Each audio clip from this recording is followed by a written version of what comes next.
हमारे चैनल से जुड़ने के लिए YouTube पर रियाज एजेंसी को अभी सब्सक्राइब करें और साथ में बेल आइकन को दबाना ना भूलें। है कि मैं वली बन। सुभान अल्लाह सुभान अल्लाह। क्या खूबी थी, सिर्फ औलाद में ही नहीं माँ में भी। कल की माँ दुआ कर दे तो बेटा वली हो जाए। बेशक। बोलिए हो जाए कि नहीं। हजरत मूसा अलैहिस्सलाम के उम्मती के एक कसाई की माँ अगर दुआ कर दे तो अल्लाह ताला उस नौजवान को, उस मर्द को जन्नत में हजरत मूसा का साथी बना दे। कल की माँ दुआ कर देती थी, अल्लाह बच्चों से राजी हो जाता, उन्हें विलायत अता कर देता, उन्हें ऊंचे मकाम दे देता, उन्हें अजमतों वाला बना देता, उन्हें अपनी बारगाह का मकबूल बना लेता, उन्हें जन्नती बना लेता। कल की माँ दुआ करती थी, बेटे जन्नती हो जाते थे। आज की माँ रात भर आंचल फैला के बैठी रहती है, दुआ कबूल ही नहीं हो। बोलिए करती है कि नहीं। किसी का जुआरी, शराबी, नशेड़ी, गंजेड़ी बेटा हो, उस माँ से पूछिए तो माँ कहेगी बेटा रात में जब आँख खुलती है तब दुआ करती हूँ कि अल्लाह मेरे बच्चे को सुधार दे, लेकिन मेरी दुआ कबूल ही नहीं हुई। बोलिए सही बात है कि नहीं। बेशक सही है। ये आपके घर में भी होगा। मैं ये नहीं कहता कि आप ही के यहाँ, मतलब हम सब के यहाँ, किसी के भी घर में हो सकता है। आज की माएँ दुआ कर रही, बेटा शराब नहीं छोड़ रहा, जुआ नहीं छोड़ रहा, बदकारी नहीं छोड़ रहा, गुनाह नहीं छोड़ रहा। कल की माँ दुआ कर दे तो अल्लाह बेटे को वली बना दे। कल की माँ बेटे के लिए दुआ कर दे तो अल्लाह बेटे को वली बना दे, उसे बुलंद मकाम अता कर दे। आज माएँ दुआएं करती हैं, क्यों बेकार जा रही, क्यों बेकार जा रही। आज की औलादें नाफरमान है, क्यों ऐसा हो गया। कल की औलादें रात रात भर पानी लेकर के इंतजार करती थी, आज की औलाद को 10 मिनट का वक्त नहीं है। जबकि मेरे आका अलैहिस्सलातु वस्सलाम फरमाते हैं, अल जन्नतु तहता अक़दामिल उम्महात, तुम्हारी जन्नत तुम्हारे माओ के कदमों के नीचे है। जन्नत हासिल करने के लिए कहीं और न जाओ, बरकत हासिल करने कहीं और न जाओ, दुआएं लेने के लिए कहीं और न जाओ, मुसीबत से बचना हो कहीं और न जाओ, तकलीफों से दूर रहना है कहीं और न जानो, दौलत चाहिए तो कहीं और न जाओ, इज्जत चाहिए कहीं और न जाओ, वकार चाहिए कहीं और न जाओ, शोहरत चाहिए कहीं और न जाओ, मकाम चाहिए कहीं और न जाओ। किसी के सामने हाथ न फैलाओ, माँ बाप के सामने गिड़गिड़ा कर उनका दामन पकड़ लो, अल्लाह सारी खूबियां। बेशक सुभान अल्लाह सुभान अल्लाह, माशाअल्लाह माशाअल्लाह। बहुत भटको, बहुत कहीं और न जाओ, माँ बाप का दामन पकड़ लो। कोई खूबी ऐसी नहीं है जो खुदा तुम्हें अता न करे। बेशक सुभान अल्लाह। कोई कमाल ऐसा नहीं। जब जन्नत माँ के कदम के नीचे खुदा ने रखा, बेशक जन्नत माँ के कदम के नीचे। आप दुनिया में कहीं भी चले जाओ, हज पर हज करो, उमरा पे उमरा करो, कुरान की तिलावत करो, बेशक नमाज पढ़ो, तहज्जुद पढ़ो, एक भी नमाज न छोड़ो, सजदे पे सजदा करो, जितना हो सके सदका करो, खैरात करो, जितने अच्छे अमल कर सकते हो करो। मैं दावा करता हूँ अगर माँ बाप नाराज हैं, अल्लाह के नबी फरमाते हैं अगर माँ बाप या दोनों में से एक अपनी औलाद से नाराज है तो तुम्हारा कोई अमल अल्लाह कबूल नहीं फरमाएगा। सारे अमाल क़यामत के दिन अल्लाह तुम्हारे मुंह पे मार देगा। अल्लाहु अकबर। कोई अमल कबूल नहीं होगा, नमाज कबूल नहीं, इबादत कबूल नहीं, हज कबूल नहीं, सदकात कबूल नहीं। माँ बाप नाराज हैं तो कुछ भी कबूल नहीं हो सकता। अच्छा, बहुत लोगों को तकलीफ होने लगी होगी। कहीं एक तकरीर हो रही थी, आलिम साहब माँ बाप के बारे में बताने लगे तो कुछ नौजवान भड़क गए, बोले इनको अम्मा अब्बा के सिवा कुछ नहीं आता है क्या जी। कोई नाराज तो नहीं हो रहा? कोई नाराज हो तो बता दीजिए। ऐसा तो नहीं। माँ बाप के दर से आपको सब मिलेगा, बस उन्हें खुश कर लो, बेशक उन्हें राजी कर लो। और हमारी माओ की जो दुआएं कबूल नहीं होती, बहुत दुआ करती हैं कबूल नहीं होती, क्या वजह है? आप तो अम्मा हो, आपके कदम के नीचे तो आपके औलाद की जन्नत है, आपकी दुआ कबूल नहीं होती क्यों? इसलिए मैं बड़े अदब से माजरत के साथ गुजारिश करूंगा कि हमारी माँ बहनों अगर चाहती हो दुआएं कबूल होने लगे तो गीबत करना बंद करो। माशाअल्लाह माशाअल्लाह। सिर्फ एक काम करो, गीबत करना बंद कर दो। जहां बैठो एक दूसरे की बुराई मत करो। बेशक आक़ाए कौनैन सल्लल्लाहु अलैहि वसल्लम जब मेराज से लौट के आए तो सरकार नसीहत फरमा रहे थे, खवातीन मौजूद थी। मेरे आका ने फरमाया क्या बात है, मैंने जहन्नम में सबसे ज्यादा तुम्हें देखा। औरतों की जानिब सरकार ने फरमाया क्या बात है, मैंने जन्नत में मैंने सबसे ज्यादा जहन्नम में तुम्हारी तादाद देखी तो औरतें परेशान हो गई, या रसूलल्लाह क्यों ऐसा, मर्दों से ज्यादा हम जन्नत में क्यों, जहन्नम में क्यों? आकाए कौनैन ने फरमाया इसलिए कि तुम अपने शौहरों की नाशुक्री करती हो और गीबत करती हो, ये दो चीजें बंद कर दो, और शौहर की नाशुक्री करना बंद कर दो, गीबत करना बंद कर दो, जहन्नम में तुम्हारी तादाद कम, जन्नत में तादाद ज्यादा। सुभान अल्लाह, बेशक बहुत उम्दा। गीबत करना बंद कर दो, और ये सिर्फ औरतों के लिए ही नहीं, मर्दों के लिए भी। बेशक बेशक। लेकिन औरतें ज्यादा करती हैं, माँ बहनें ज्यादा करती हैं, इसलिए आप गीबत करना बंद कर दो। क्यों? अल्लाह के नबी फरमाते हैं अल गीबतु अशद्दु मिनज़ ज़िना। सुन लीजिए गौर से, अल गीबतु अशद्दु मिनज़ ज़िना, गीबत करना जिना करने से भी ज्यादा बुरा। अल्लाह। किसी की गीबत करना, किसी की बुराई कर, किसी में लाख खराबियां हो, बेशक, लेकिन किसी की खराबी को दूसरे के सामने कहना, किसी का नाम गीबत है। बेशक, यही गीबत है। कोई कितना खराब है उसका जिम्मेदार वो है, वो जाने, उसका काम जाने। किसी की गीबत को, किसी की बात को, किसी की बुराई को, किसी की कमी को, कमी की बात आई तो मैं बताऊं गीबत क्या होती है। हजरत आयशा सिद्दीका रज़ी अल्लाह तआला अन्हा बारगाह मुस्तफा में है, आकाए कौनैन की बारगाह में एक सहाबी आए, एक औरत आई नबी की बारगाह में। आने के बाद जब जाने लगी तो मेरे आका ने हजरत आयशा सिद्दीका रज़ी अल्लाह अन्हा ने कहा, या रसूलल्लाह इसका कद कितना छोटा है। क्या कहा? जी। हजरत आयशा ने क्या कहा? ये सुनते रहते हैं, ये जानते हैं, आपको जानने की जरूरत। बेशक बेशक, सबको पता है। हजरत आयशा और नबी की बारगाह में एक नाटे कद की औरत आई, छोटे कद की, नबी की बारगाह में आई। जब वो जाने लगी तो हजरत आयशा ने कहा, या रसूल अल्लाह इसका कद कितना छोटा है। हालांकि छोटा कद, नाटे कद की थी, पस्त कद की थी। हजरत आयशा ने कहा, या रसूल अल्लाह इसका कद कितना छोटा है। सरकार अलैहिस्सलातु वस्सलाम नाराज हो गए, आका के चेहरे पर जलाल आ गया।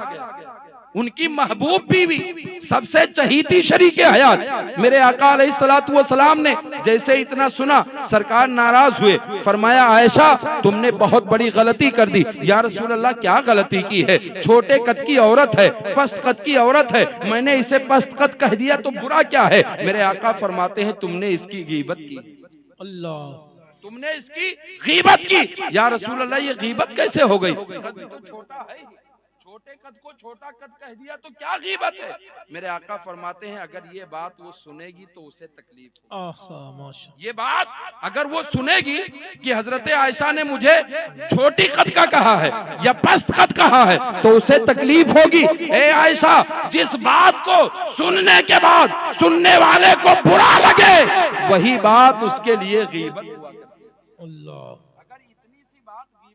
लंबे कद का आदमी है, उसे कह दिया, अरे यार ये तो बड़ा लंबा, तो ये गीबत हो गई। किसी का कपड़ा बहुत अच्छा, अरे यार ये तो बहुत अच्छा कपड़ा। किसी का कपड़ा फटा पुराना, अरे यार इसका कपड़ा तो बहुत फटा पुराना। किसी के घर में ज्यादा अच्छा खाने पीने, अरे यार उसके यहाँ कुछ है ही नहीं। ये जब वो सुनेगा, हर सुनने वाला सुनेगा तो उसे तकलीफ होगी, और जिस बात को सुनकर उसे तकलीफ हो यही बात गीबत होती है। आका ने फरमाया, गीबत करना जिना करने से ज्यादा। औरतें, माँ बहनें गीबत करना बंद कर दें, अपने शौहरों की नाशुक्री बंद कर दें, तादाद तुम्हारी जन्नत में ज्यादा। सुभान अल्लाह, सुभान अल्लाह। सोचो कि अल्लाह ने तुम्हारे कदम के नीचे जन्नत रखी, तुम्हारे कदमों के नीचे जन्नत तुम्हारे औलाद की है, तो कम से कम ऐसे अमल करो कि तुम्हें कहना न पड़े बेटा खुद ही वफादार। माशाअल्लाह, माशाअल्लाह। गौसे आजम भी तो माँ के ही पेट से पैदा हुए, बेशक। बोलो हुए कि नहीं हुए? गरीब नवाज भी माँ के ही पेट से हुए। हजरत उवैसे करनी, जिनका आप उर्स कर रहे हैं, जश्न उवैसे करनी भी तो माँ के पेट से पैदा हुए। गाजी पाक भी तो माँ के पेट से पैदा हुए। आज पूरी दुनिया में एक पूरी सदी से नारा लगता चला रहा है मसलक आला हजरत का, इमाम अहमद रजा भी माँ के पेट से पैदा हुए। मुफ्ती आजम का नारा लग रहा है, माँ के पेट से पैदा हुए। ताजुश शरिया का नारा लग रहा है, माँ के पेट से पैदा हुए। कायदे मिल्लत का नारा लग रहा है, माँ के पेट से पैदा हुए। कमाल क्या है, खूबी क्या है, पता चला जब माँ अच्छी होती है तो उनकी औलाद है। सुभान अल्लाह, सुभान अल्लाह, माशाअल्लाह, बहुत अच्छे। माएँ अच्छी होती हैं तो औलादें भी अच्छी होती हैं। ये नहीं औरतों की तरह गीबत करती भी जा रही और अल्लाह ताला माफ करे, मैं किसी की गीबत नहीं हाँ, वो बताए दे, बुराई करती भी जा रही, बताती भी जा रही। आप हंस के सुन लीजिए भले, लेकिन अल्लाह से दुआ कीजिए कि अल्लाह इस बुराई से पूरे मुआशरे को महफूज फरमा, आमीन आमीन, बचा ले, हम बच जाएं। तो कल की माओं का आलम यह था, दुआ कर दें तो बेटा वली हो जाए, और बेटे का आलम यह था अगर माँ कुछ कह दे तो सारी रात अपने माँ के लिए इंतजार करता रहे, सारी रात माँ के लिए इंतजार करता रहे। आज का नौजवान ऐसा नहीं करेगा। हजरात, दुनिया में कहीं भी जाइए, जो तुम्हें माँ बाप से मिलेगा कहीं से नहीं मिलेगा। माँ खुश है तो सारी चीजें तुम्हारे लिए बेहतर हैं, बाप खुश है ये नहीं। अच्छा, बहुत लोगों का आलम ये होता है, लड़के माँ को खुश कर ले जाएं, अब्बा चाहे जैसे रहे, ऐसा भी चलता है कि नहीं? लड़के ज्यादातर माँ की तरफ होते हैं, माँ की तरफ होते, अम्मा को ज्यादा मानते हैं। अच्छा, मानते क्यों हैं? इसलिए कि अम्मा हर ऐप पे पर्दा डालती है, छुपाती है कि नहीं? बेटा अगर कुछ गलत करने लगे तो माँ कोशिश करेगी, अपने बेटे को समझाएगी। मैं ये नहीं कहता कि नहीं समझाती, समझाएगी, मारेगी, डांटेगी, लेकिन पर्दा डाले रहे, किसी तरह इसके अब्बा को न पता चले, वरना मुझको ही सुनना पड़ेगा। एक मर्तबा छुपाया, दो मर्तबा छुपाया, तो धीरे धीरे आपका बेटा आपका ही नाफरमान हो। वो कहते हैं ना कि जो कुआं खोदता है वही गिरता है। आपने अपने बच्चे का ऐब छुपाना शुरू किया, ऐब छुपाना शुरू किया, तो एक दिन वो बच्चा माँ का भी नाफरमान हो जाता है, उसका भी दिल दुखाने वाला हो जाता है। तब माँ अपना सीना कूट करके कहती है, हाय मेरे लाल, मैंने तेरे पालने में क्या कमी की थी? तू इतनी बड़ी बड़ी गलतियां करता था, कभी मैंने किसी को नहीं बताया, कभी कुछ नहीं कहा, आज तूने मुझे इतनी तकलीफ दे दी है। मेरी माओ बहनों, तुम्हें इस तरह तकलीफ उठाने की जरूरत नहीं है। तुम इन्हें कोई तालीम, इनके उयूब की पर्दापोशी मत करो। जब तुम्हारे बच्चे छोटे हो, तुम्हारे बच्चे गोद में खेलने वाले हो, हरदम अगर नहीं कर सकती, जब बच्चे को दूध पिलाने लगो, उसे खाना खिलाने लगो, तो जो आदाबे मुस्तफा है उस पर अमल करना शुरू कर दो, तरीके मुस्तफा है उस पर अमल करना शुरू कर दो। उनकी परवरिश करो, इनको तेल लगाओ, इनकी परवरिश करो, इन्हें कपड़ा पहनाओ, इनको बनाओ सवारो, इन्हें काजल लगाओ, ये सब काम करती रहो। और इन सारे कामों के करते करते नबी पर दरूदो सलाम पढ़ लिया करो, सुभान अल्लाह अल्हम्दुलिल्लाह पढ़ लिया करो, कलमे तैयबा पढ़ लिया करो, बिस्मिल्लाह पढ़ लिया करो। जब ये बड़े हो जाएं तो इन्हें इमाम हुसैन की कहानी सुनाया करो, बड़े हो जाएं हजरत ज़ैनब की कहानी सुनाया करो, बच्चियां बड़ी हो जाएं हजरत सकीना की कहानी सुनाया करो, इनकी जिंदगी बताया करो। तुम खुद भी सुनो, इन्हें भी सुनाओ, तुम्हें भी याद हो जाएगा, इन्हें भी याद हो जाएगा। जो बच्चा बचपन से लेकर नबी के घराने वालों की बातें सुनता रहेगा, बड़ा होकर वो नाफरमान नहीं बनेगा, नबी का गुलाम। बेशक, सुभान अल्लाह, नारे तकबीर, नारे रिसालत, उलमाए अहले सुन्नत, अज़मते वालिदैन, मौलाना अनवर अली साहब क़िबला, नारे तकबीर, नारे रिसालत। बोलिए बोलिए, खत्म करा जाए। दरूद शरीफ पढ़िए, अल्लाहुम्मा सल्ली। दोबारा नहीं बुलाएंगे क्या?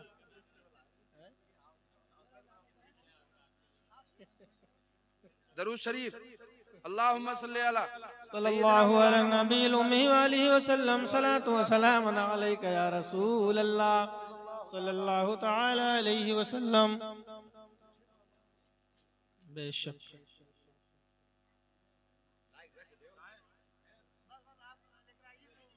मैं क्या कह रहा था? मैंने अभी कौन सी बात कह के खत्म कर दी? माएँ अपने बच्चों को अच्छी तरबियत दें और बच्चों को अपने दीनी तालीम से आरास्ता करें। इन्हें कुरान पढ़ाओ, दीनदार बनाओ, हिंदी अंग्रेजी सब पढ़ाओ, जो पढ़ाना चाहते हो आप पढ़ाओ, लेकिन अपने बच्चे को पहले इतना पढ़ा दो कि उसे नमाज, रोजे और अपने अकीदे की हिफाजत करने का तरीका मालूम। बेशक बेशक, माशाअल्लाह, अकीदा उसका महफूज हो जाए, और ये चीज हो जाएगी तो इंशाअल्लाह बेड़ा पार हो जाएगा। कहीं ताबीज बनवाने की जरूरत नहीं पड़ेगी जिंदगी भर। बेशक, कभी जिंदगी में ताबीज बनवाने की जरूरत नहीं पड़ेगी अगर हम अपने माँ बाप के वफादार हो जाएं। इनकी दुआ में इतना असर है, माँ की दुआ में इतना असर है। मैं आपको बताऊं, आकाए कौनैन सल्लल्लाहु ताला अलैहि वसल्लम इरशाद फरमाते हैं, सरकार फरमाते हैं कि आप अपने माँ बाप के बीच रहकर, माँ बाप के बीच रहो, इनके साथ रहो और माँ बाप के साथ रहकर कोई ऐसी बात कर दो जिससे माँ बाप मुस्कुराने लगे। बेशक, सुभान अल्लाह, जिससे माँ बाप मुस्कुराने लगे। कोई ऐसी बात करो माँ बाप के बीच में रहकर कि जिससे माँ बाप मुस्कुराने लगे, मुस्कुराने लगे। और मुस्कुराने के लिए ये नहीं कि कोई अलूल जलूल बात हो, कोई गलत बात हो, फहिश बात हो, ऐसी बात नहीं, कोई अच्छी बात हो, अच्छी बात कोई ऐसी कर दो जिससे माँ बाप मुस्कुरा दे। मेरे आका फरमाते हैं जो बेटा, जो नौजवान अपने माँ बाप के मुस्कुराने का सबब बने, कोई ऐसा अमल करे जिससे माँ बाप मुस्कुराने लगे, आका फरमाते हैं तुम्हारे माँ बाप जमीन में मुस्कुराते हैं, आसमान में जन्नत मुस्कुराते हैं। सुभान अल्लाह, माशाअल्लाह, मुस्कुराते हैं जी, माशाअल्लाह, आसमान में जन्नत मुस्कुराने लगती। जन्नत मुस्कुराती क्यों है? इसलिए कि हमारे माँ बाप मुस्कुरा रहे हैं। सुभान अल्लाह, सुभान अल्लाह, खुश होती है, तुम पर मुस्कुराती है। माँ बाप की कभी बेअदबी मत करो, उनकी गुस्ताखी मत करो। मैं चलते चलाते एक बात बता देता हूँ आपको, बेशक, क्योंकि आपको अपने खतीबो इमाम की नाशरीफ सुननी, इंशाअल्लाह। कितने लोग सुनेंगे? फरमाइश किए हैं भाई ना, सब लोग, सारे लोग सुनेंगे ना? छुट्टा उट्टा करवा लिए हो?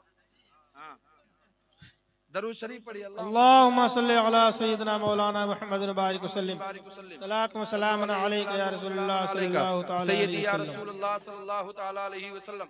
माँ बाप के साथ हुस्ने सुलूक करो, अच्छा बर्ताव करो। अच्छे बर्ताव में तुम्हारे दुनिया और आखिरत की भलाई है। कभी तुम्हें नाकामी का मुंह नहीं देखना पड़ेगा, कभी तुम्हें मायूस नहीं होना पड़ेगा, कभी तुम्हें नाउमीदी नहीं नजर आएगी। मैंने किताबों में पढ़ा, मुअर्रिखीन ने लिखा कि एक ताजिर था, तिजारत करने वाला, बड़ा आदमी था, मालदार था, तिजारत कर रहा था, ताजिर आदमी था।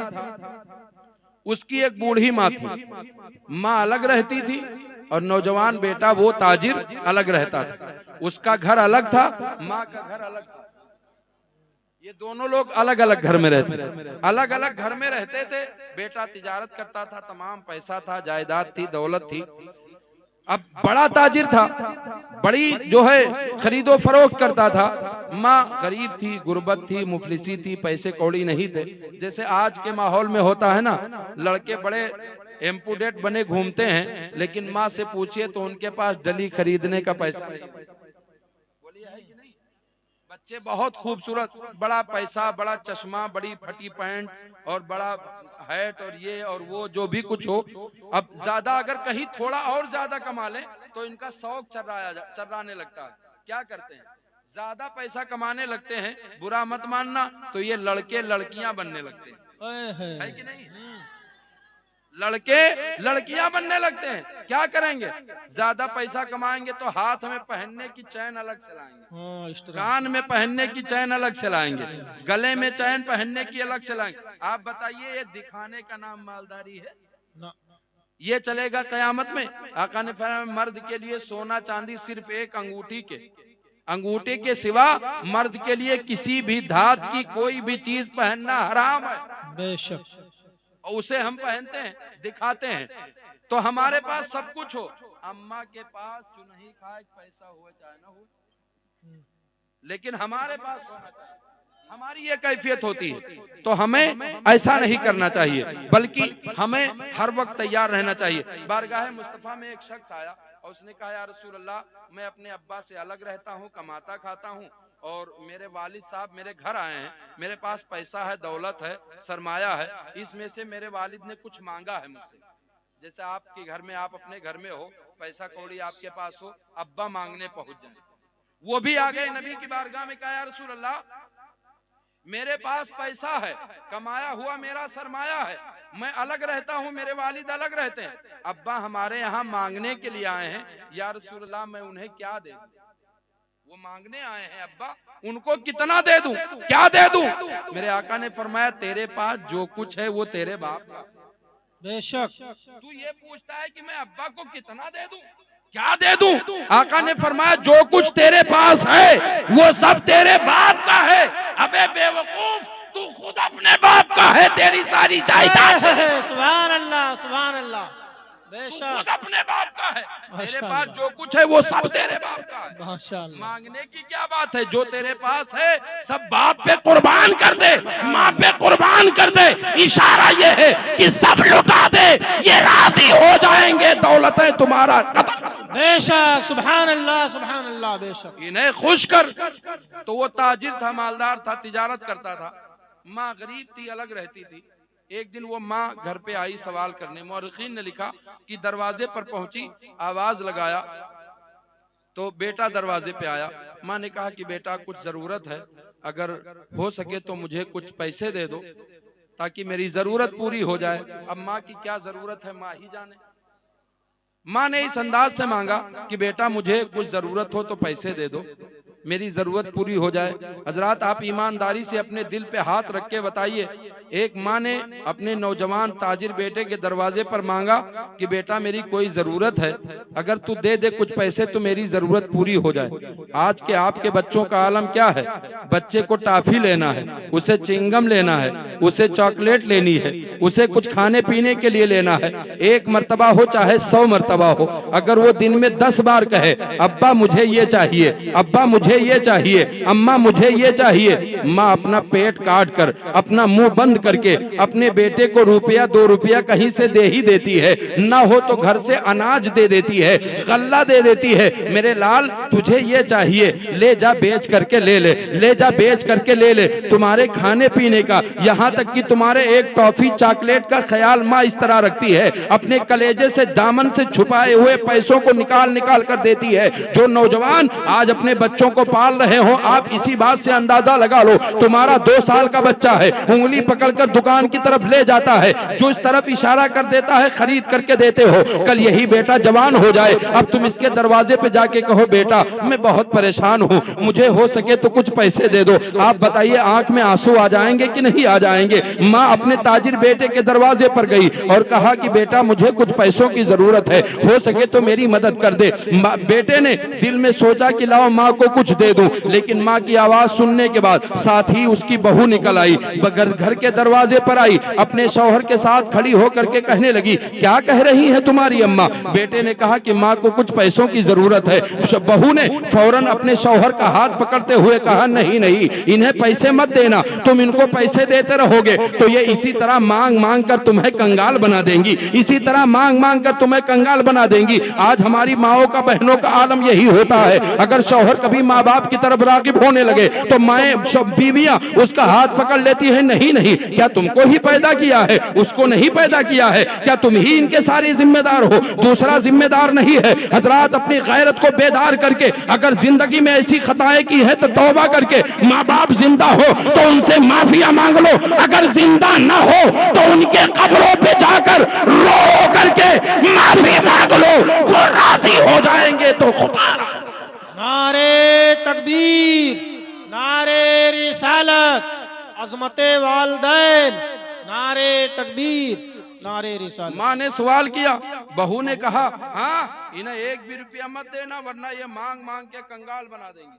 आज भी औरतों का यही आलम होता है, दुनियादार को दे दें तो कोई बात नहीं, दोस्त को दे दें तो कोई बात नहीं, अजीज कारिब को रिश्तेदार को दे दें तो कोई बात नहीं। वो माँ जो कल तुझे रोने नहीं देती थी, वो माँ जो कल तुझे संभाल रही थी, वो माँ जब तुम्हें पता नहीं था कि ये पानी है कि पेशाब है, जब तुम्हें पता नहीं था ये गंदगी है कि पाकी है, जब तुम्हें पता नहीं था ये आग है कि फूल है, जब तुम्हें किसी चीज का शऊर नहीं था, तुम पानी के चक्कर में कभी पेशाब को हाथ लगा देते थे, कभी पेशाब के चक्कर में पानी को हाथ लगा देते थे, तुम्हें तमीज नहीं थी, तब माँ तुम्हें अपने कलेजे से लगाकर बताती थी बेटा ये नापाक है, ये पाक है, इधर मत जाना, इधर जाया करना। बेशक बेशक नहीं बताती, बेटा गलती करने लगे। आज वो माँ जब दरवाजे पे मांगने गई तो बहू ने क्या कहा, इसी तरह मांग मांग के तुम्हें कंगाल कर देंगी। इतना बहू ने कहा तो माँ ने कुछ कहा नहीं, फौरन दरवाजे से पलटी और कहा बेटा अल्लाह तुम्हारा भला करे,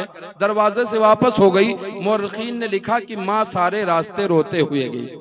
आंखों से आंसू बरसते रहे, सिर्फ ये सोचकर कि ये वही नौजवान है जिसके सहारे मैंने सारी जिंदगी गुजार ली। ये सोचा था कि बुढ़ापे में मेरे काम आएगा। खाना नहीं देता है कोई बात नहीं, घर में नहीं रखा तो कोई बात नहीं, नहीं परवरिश कर रहा है तो कोई बात नहीं, चंद रुपए मैंने मांगे तो इसे भी देने से इनकार कर दिया। माँ रोती हुई घर चली गई, आंसू बरस रहे थे। कुछ वक्त गुजरा, नौजवान अपने माले तिजारत को लेकर के बेचने के लिए निकला, शहर के बाहर निकला, लंबा सफर करना था। रास्ते में गया, डाकुओं ने हमला कर दिया। डाकू मिले, उसका सारा मालो असबाब लूट लिया। कुछ उसमें शरीर किस्म के डाकू थे, उन डाकुओं ने उस ताजिर को मारना शुरू किया। मारते मारते उसके दोनों हाथों को काट दिया, एक हाथ काट दिया, दूसरा हाथ भी काट दिया। अपाहिज बनाकर उसे रास्ते में छोड़कर डाकू सारा माल लेकर के भाग गए, फरार हो गए। उधर से रास्ते से गुजरते हुए किसी ने देखा, पहचान लिया, अरे ये ताजिर तो फला गांव का है, ये ताजिर तो फला जगह रहता है, बड़ा मालदार है। लोगों ने उसे उठाया, ला करके उसके गांव के चौराहे पे डाल दिया। वहीं डाला जहां उसका पुराना घर था, जहां उसकी मां रहा करती थी। उसी चौराहे पर उसके लाश को, नीम मुर्दा लाश को डाल दिया। हाथ नहीं है, अपाहिज बेटा पड़ा है। गांव के लोग जमा हो गए, सब देखने लगे, पूछने लगे, अरे ताजिर तू इतना मालदार है, इतने दिन से कारोबार करता है, तिजारत करता है, तुझे कभी कोई धोखा नहीं हुआ, कभी कोई तकलीफ नहीं आई, आखिर आज ये कैसे हो गया? तो ताजिर दहाड़े मार करके रोने लगा, आवाज करने लगा, ए मेरे भाइयों, ये मेरे गलती का नतीजा है, ये मेरी करतूत का नतीजा है, ये मैंने अपने हाथों से कमाया है। लोगों ने पूछा क्यों? कहा कल सुबह मेरी माँ मेरे दरवाजे पर आई थी, उसने मुझसे चंद रुपए का सवाल किया था। अल्लाह की कसम, अगर मैंने अपने इस हाथ से अपने माँ की मदद के लिए चंद रुपए दे दिए होते तो अल्लाह ताला मेरा माल भी बचा लेता, मेरा हाथ भी बचा लेता। अगर चंद रुपए मैंने माँ को दे दिया होता तो आज मेरे हाथ भी बच जाते, मेरा माल भी बच जाता। माल भी लुट गया, मेरा हाथ भी चला गया, मैं किसी काम का ना रहा, मजबूर हो गया। लोगों की भीड़ जब ज्यादा हुई, माँ ने देखा कि हमारे घर के सामने लोगों की भीड़ लग रही है, घर से बाहर निकली, दौड़ करके आई, देखा, करीब गई, क्या बात है? लोगों ने बताया ये तुम्हारा बेटा है, इस तरह मुसीबत ज़दा है, इसके दोनों हाथ काट दिए गए हैं। माँ करीब जाती है, बेटे ने माँ को दरवाजे से धुतकार दिया था, बाहर कर दिया था, महरूम कर दिया था, लेकिन आज बेटे का कटा हुआ हाथ माँ ने देखा। करीब जाती है, करीब पहुंच करके पूछती है, ए लोगों कौन है ये? लोगों ने बताया थी कि तुम्हारा बेटा है, आज इसके हाथ काट दिए गए हैं, इसका माल लूट लिया गया है, डाकुओं ने इस पर बहुत जुल्म किया है। माँ करीब जाती है, करीब पहुंचकर देखती है तो अपने लाल को उठाती है। बूढ़ी है, उठा नहीं सकती है, सहारा नहीं दे सकती, अपनी ताकत के मुताबिक अपने लाल को उठाती है, उसका सर अपनी गोद में रखती है और रो करके कहती है, मेरे लाल तुझे क्या हो गया? ये तकलीफ तुझे कैसे पहुंची है? किस चीज ने तुझे इतना सताया है? माँ ने बेटे को गले से लगा लिया, माँ भी रो रही है, बेटा भी रो रहा है। माँ, बेटे ने कहा, माँ अगर कल मैंने तेरी मदद कर दी होती तो आज मेरा ये हाल ना होता। माँ ने दुआ की, ए परवरदिगार, मैं अपने बेटे से राजी हूँ, तू भी। अल्लाह, नारे तकबीर, नारे रिसालत, अज़मते वालदैन, जश्ने अवैस करनी, नारे तकबीर, नारे रिसालत। कमाते रहो, बरकतें ना हो तो कभी ये मत सोचना कि क्यों नहीं हो रही, कभी ये भी सोचना कि कहीं अम्मा अब्बा नाराज तो नहीं है। जितना माँ का दर्जा है उतनी ही बाप की शान है। बाप की शान कुछ कम नहीं है। वो फुटपाथ पर जिंदगी गुजार कर, रिक्शा चलाकर, मेहनत करके, दूसरों की चार बातें सुनकर तब अपने बच्चे को अच्छा कपड़ा देता है, उसे अच्छा जीवन देता है, उसकी अच्छी पढ़ाई करता है। लिहाजा माँ बाप के वफादार रहो। अल्लाह की कसम, दुनिया में कभी आप महरूम नहीं रह सकते, कभी परेशान नहीं होंगे। या अय्युहल्लज़ीना आमनु दुखुलू फिस्सिल्मि काफ़ा, ईमान वालो इस्लाम में पूरे दाखिल हो जाओ, बेशक इस्लाम में पूरे दाखिल हो जाओ। इस तरह दाखिल हो जाओ कि नबी के फरमान के आमिल हो जाओ, बेशक खुदा के फरमान के आमिल हो जाओ, बुजुर्गों के फरमान के आमिल हो जाओ। और जब हम आमिल हो जाएंगे हमारी जिंदगी कामयाब होगी, बंदगी कामयाब होगी, दुनिया से लेकर आखिरत तक कामयाबियां हमारा कदम चूमते हुए नजर आएंगी। न तख्त ताज नसीमो गुहर की बात करो, जो खैर चाहो तो खैरुल बशर की बात करो। अस्सलाम।